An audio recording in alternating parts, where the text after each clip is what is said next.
जी, आज का जो हमारा नेक्स्ट टॉपिक है बेटा वो है कम्युनिकेशन। ठीक है, कम्युनिकेट करना क्या होता है? देखें जी, वर्ड है कम्युनिकेट।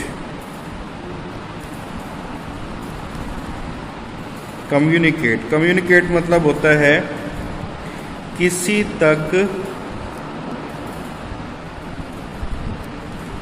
अपनी बात पहुंचाना, कि हम किस तक यानी किसी दूसरे शख्स तक अपनी बात को कैसे पहुंचा सकते हैं, ये है कम्युनिकेशन। अब देखें, हम किसी दूसरे शख्स तक लेटर कि उसको ख़त लिख के अपनी बात पहुंचा सकते हैं। ठीक है, मैसेज, उसको मोबाइल से मैसेज टाइप करके अपनी बात पहुंचा सकते हैं। अच्छा, लेटर हो गया, मैसेज हो गया। बेटा इंडिकेशन, इशारा, कि हम किसी शख्स को इंडिकेशन मतलब इशारे के थ्रू भी बात समझा सकते हैं। ईमेल, कि किसी शख्स तक हम ईमेल के थ्रू अपना जो पैगाम है वो पहुंचा सकते हैं। अच्छा जी, उसके बाद है व्हाट्सएप, कि हम लोगों तक व्हाट्सएप के थ्रू भी अपना पैगाम जो है ना पहुंचा सकते हैं। तो कम्युनिकेशन मतलब आपने किसी दूसरे बंदे को अपना पैगाम पहुंचाना है और अपनी बात समझानी है। तो जब आप किसी दूसरे शख्स को अपना पैगाम देते हैं और दूसरे शख्स को अपनी बात पहुंचाते हैं और बात भी उस अंदाज में पहुंचानी है कि जो वो शख्स आसानी से आइडेंटिफाई कर सके, उसको समझने में किसी किस्म की कोई दुश्वारी या किसी किस्म की प्रॉब्लम ना हो। अब ये तो ना हो कि एक बंदा, एक अंग्रेज़ आपके पास आता है, वो अंग्रेज़ी में आपसे बात करता है और आप उर्दू में उससे बात करते हैं। इसका मतलब ये है कि ना आप उसको समझ सकेंगे ना वो आपको समझ सकेगा। इसका मतलब क्या हुआ कि हम ये कहते हैं इनके दरमियान कम्युनिकेशन गैप है। तो कम्युनिकेशन गैप कब डेवलप होता है? जब आप किसी दूसरे की लैंग्वेज को, किसी दूसरे के इशारे को, किसी दूसरे के मैसेज को सही तरीके से मैनिपुलेट, सही तरीके से अंडरस्टैंड नहीं कर पाते, तब वहाँ से बेटा जी फिर हमारे पास कम्युनिकेशन गैप जो है ना वो डेवलप होता है। नेक्स्ट स्लाइड की तरफ चलते हैं बेटा। कम्युनिकेशन, कि कम्युनिकेशन क्या है? एक मिनट बेटा,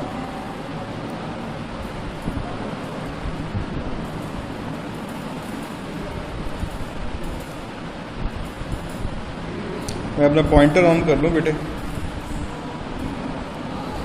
जी। The word communication mean the act or process of giving and exchange of information. ये देखें जी, ये दो पर्सन हैं, ये है पर्सन 1 और ये है पर्सन 2। तो पर्सन 1 किस तरीके से अपनी इंफॉर्मेशन पर्सन 2 तक पहुंचाएगा या पर्सन 2 किस तरीके से अपनी इंफॉर्मेशन पर्सन 1 तक को पहुंचाएगा, दिस इज कॉल्ड कम्युनिकेशन। इसको कम्युनिकेशन कहते हैं। मतलब एक ऐसा एक्ट कहते हैं परफॉर्मेंस को, या एक प्रोसेस ऑफ गिविंग और एक्सचेंज ऑफ इंफॉर्मेशन, कि ये एक ऐसा प्रोसेस है कि जिससे आप दूसरे को अपनी इंफॉर्मेशन देंगे या दूसरे के साथ इंफॉर्मेशन का तबादला करेंगे। ठीक है, इंफॉर्मेशन का या सिग्नल का और मैसेज का बाय टॉकिंग। अब देखें, बात करना क्या है? कम्युनिकेशन। मैं अगर किसी स्टूडेंट से बात करता हूँ या किसी बच्चे के पेरेंट्स से बात कर रहा हूँ, उसका मतलब I am communicating with them, मैं उनके साथ कम्युनिकेट कर रहा हूँ, मैं उनको अपनी बात समझाने की कोशिश कर रहा हूँ। उसके बाद देखें गेस्चर कहते हैं बॉडी लैंग्वेज को, बॉडी लैंग्वेज को। ये जो बॉडी लैंग्वेज होती है ना बेटा, ये भी कम्युनिकेशन की बड़ी ज़बरदस्त एग्जांपल है, जिसमें देखें आप कहते हैं मूवमेंट ऑफ बॉडी आ जाती है। और राइटिंग से मुराद क्या है? लेटर, कि आप किसी को लेटर लिखेंगे या ईमेल भेजेंगे या मोबाइल मैसेज करेंगे, तो ये सब किसके अंदर आता है बेटा? कम्युनिकेशन के अंदर आता है। किसके अंदर आता है? कम्युनिकेशन के अंदर आता है। तो आप जब किसी को इन्फॉर्मेशन देते हैं या किसी के साथ इंफॉर्मेशन शेयर करते हैं, तो जिस ज़रिए से, जिस वसीले से आप इंफॉर्मेशन दूसरे तक पहुंचाते हैं, उसको कम्युनिकेशन कहते हैं। क्या कहते हैं उसको? कम्युनिकेशन कहते हैं। नेक्स्ट स्लाइड देखें जी। It is widely accepted that communicating the correct information and advice to the patient is important as providing the medication itself। अच्छा, अब ये देखें, ये एक बेटा सेंडर है, ये रिसीवर है, ये अपना मैसेज इसको देगा। अगर ये शख्स इसका मैसेज आइडेंटिफाई कर लेता है तो ये इसको फीडबैक देगा, जी आपके मैसेज का मेरे ऊपर इतना असर हुआ। और उस फीडबैक से आप अंदाज़ा लगा लेते हैं कि आपको आपकी बात उस बंदे ने कितनी समझी है। अगर आपको 100% फीडबैक मिलता है तो इसका मतलब ये है कि उस शख्स ने आपकी बात को अच्छे तरीके से समझ लिया। लेकिन आपको 100% फीडबैक नहीं मिलता, अगर फॉर एग्जांपल आपको 10% मिलता है, 20% मिलता है, 50% मिलता है, तो इसका मतलब क्या था? कहीं ना कहीं कम्युनिकेशन गैप था। या तो आप उसको समझा नहीं सके या फिर वो आपकी बात को समझ नहीं सका। तो इसलिए क्या है कि कम्युनिकेशन है accepted that the communicating the correct information, कि एक सही मालूमात देना and advice to the patient, और पेशेंट को नसीहत करना is important as providing the medicine. मतलब अगर आप पेशेंट को प्रोवाइड मेडिसिन देते हैं ना, तो जितनी मेडिसिन की अहमियत है उतनी पेशेंट को उसकी इन्फॉर्मेशन बताने की भी अहमियत होती है। बेटा देखते हैं कि जब तक पेशेंट ये नहीं समझेगा कि उसने मेडिसिन लेनी कैसे है, जब तक पेशेंट ये नहीं समझेगा उसने मेडिसिन कितनी लेनी है, जब तक पेशेंट ये नहीं समझेगा कि उसने मेडिकेशन कब, किस टाइम और किसके साथ लेनी है, तब तक बेटा ये प्रॉब्लम जो है ना आएगा, और तब तक हमारे पास कम्युनिकेशन का प्रॉब्लम रहेगा। ठीक है बेटा। तो इसलिए मेडिसिन देने के साथ साथ अगर आप उसको ये भी कम्युनिकेट कर देते हैं कि मेडिसिन कैसे लेनी है, कितनी क्वांटिटी में लेनी है, किस टाइम लेनी है, कितनी दफ़ा लेनी है, किस चीज़ के साथ लेनी है, तो बेटा मैं आपको ये कह सकता हूँ कि आपकी जो कम्युनिकेशन है वो 100% हो जाती है। Patient often measure the quality by how well the physician itself listen, यानी कि पेशेंट जो है ना इसकी क्वालिटी को देख लेता है कि एक फिजिशियन किस तरह से सुनता है। देखें, अगर एक पेशेंट आपको अपना मसला बता रहा है और अगर आप उसका मसला सही तरीके से सुन नहीं पा रहे, तब भी कम्युनिकेशन गैप आ जाता है। तो पेशेंट जो है ना फिजिशियन की बॉडी लैंग्वेज से अंदाज़ा लगा लेता है कि उसने क्या प्रॉपर तरीके से कम्युनिकेट किया है या नहीं किया। And how thoroughly the physician explain the diagnosis and treatment option, क्या फिजिशियन ने मुकम्मल तौर पर, थॉरोली कहते हैं बेटा मुकम्मल, क्या फिजिशियन ने मुकम्मल तौर पे एक्सप्लेन कर दिया कि तशखीस कैसे की और उसका ट्रीटमेंट क्या है। देखो बेटा, ट्रीटमेंट देना एक अलग चीज़ है, उसको समझाना एक अलग चीज़ है। अगर आपने मेडिसिन दे दी और ये नहीं समझाया उसको यूज़ कैसे करना है, तो वो बराबर, यानी कि उसका फ़ायदा कोई नहीं है जब तक पेशेंट को ये नहीं पता कि मैंने उसको यूज़ कैसे करना है। जैसे मिसाल के तौर पे आपके पास एक पेशेंट आता है और उसको बेटा प्रॉब्लम होता है, किसका बोला, एस्थमेटिक प्रॉब्लम होता है, तो आप उसको नेबुलाइज़र देते हैं। तो जब तक उसको ये नहीं पता है कि नेबुलाइज़र मैंने इस्तेमाल कैसे करना है, तो पड़ा रहेगा।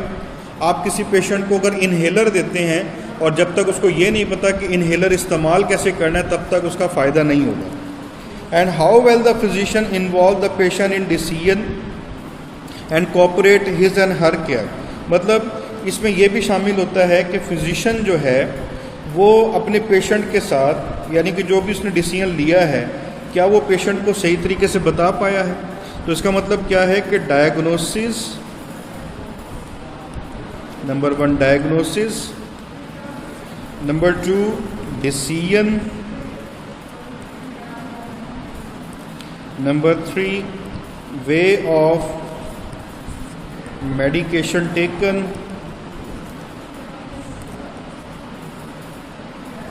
ये सब किसके अंदर आता है बेटा, ये सब का सब कम्युनिकेशन के अंदर आता है। और अगर आप ये सब चीज़ें पेशेंट को सही तरीके से बता पाए हैं और पेशेंट अगर सही तरीके से समझ सका है, तो इसका मतलब आपके दरमियान और पेशेंट के दरमियान किसी किस्म का कोई कम्युनिकेशन गैप मौजूद नहीं है। Next, the physician should communicate with his patient in proper manner, कि फिजिशियन को अपने पेशेंट को प्रॉपर मैनर में कम्युनिकेट करना चाहिए। मतलब मिसाल के तौर पे अगर एक पेशेंट है उसको सराइकी आती है, तो फिजिशियन को भी सराइकी बोल के उसको समझाना चाहिए। अगर एक पेशेंट है उसको इंग्लिश आती है तो फिजिशियन को भी इंग्लिश में टॉक करके उसको समझाना चाहिए। मतलब कहने का ये है कि फिजिशियन को वो लैंग्वेज अडॉप्ट करनी चाहिए जो वो प्रॉपर तरीके से अंडरस्टैंड कर सके। It is best way to treat the patient rather using the complicated medical terminology, बजाय इसके कि आप पेशेंट को मुश्किल मेडिकल लैंग्वेजेस बताएं, मुश्किल टर्म्स बताएं, आप उसको इतना आसान करके बता दें ताकि उसको ट्रीटमेंट शुरू करने में किसी किस्म का कोई प्रॉब्लम ना हो, विच में not be helpful to the patient. और अगर आप उसको टर्मिनोलॉजीज बताएंगे, जैसे मिसाल के तौर पे आपने एक पेशेंट है उसको देना है कि बिट से मुराद बाई इन अ डे। अगर आप उसको ये कहते हैं कि बाबा जी आपने ये दवाई 2 मरतबा लेनी है दिन में, तो वो आसानी से समझ लेगा। लेकिन अगर आप ये कहते हैं कि आपने उसको बीडी डोज देनी है, वो समझ ही नहीं सकेगा, उसको क्या पता कि बीडी डोज क्या होती है। तो इसलिए आपने उसको उस लैंग्वेज में बताना है जो लैंग्वेज वो आसानी से अंडरस्टैंड कर सके। Successful medical encounter require effective communication between the patient and physician. देखो बेटा, इनकाउंटर से मुराद है end of therapy, end of therapy कह लें या एंड ऑफ ट्रीटमेंट कह लें। कि ट्रीटमेंट का एंड कब होता है? जब पेशेंट और फिजिशियन के दरमियान बेहतर कम्युनिकेशन हो जाए। Success implies that patient and physician has develop a partnership and patient has fully educated in nature of his and her condition. मतलब इसमें यह होता है कि पेशेंट और फिजिशियन में पार्टनरशिप हो जाती है।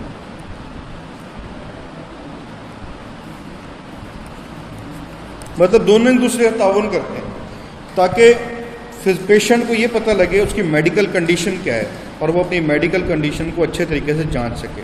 And different method of address the problem, और डॉक्टर जो है ना वो उसको डिफरेंट मेथड बताए ताकि वो अपना प्रॉब्लम उसको खुल के बता सके।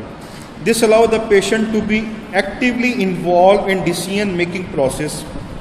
इसमें यह होता है कि पेशेंट खुद इन्वॉल्व हो जाता है कि डॉक्टर ने डिसीजन क्या लेना है, और जब डॉक्टर डिसीजन लेता है तो पेशेंट जो है बगैर किसी झिझक के उस डिसीजन को एक्सेप्ट कर लेता है।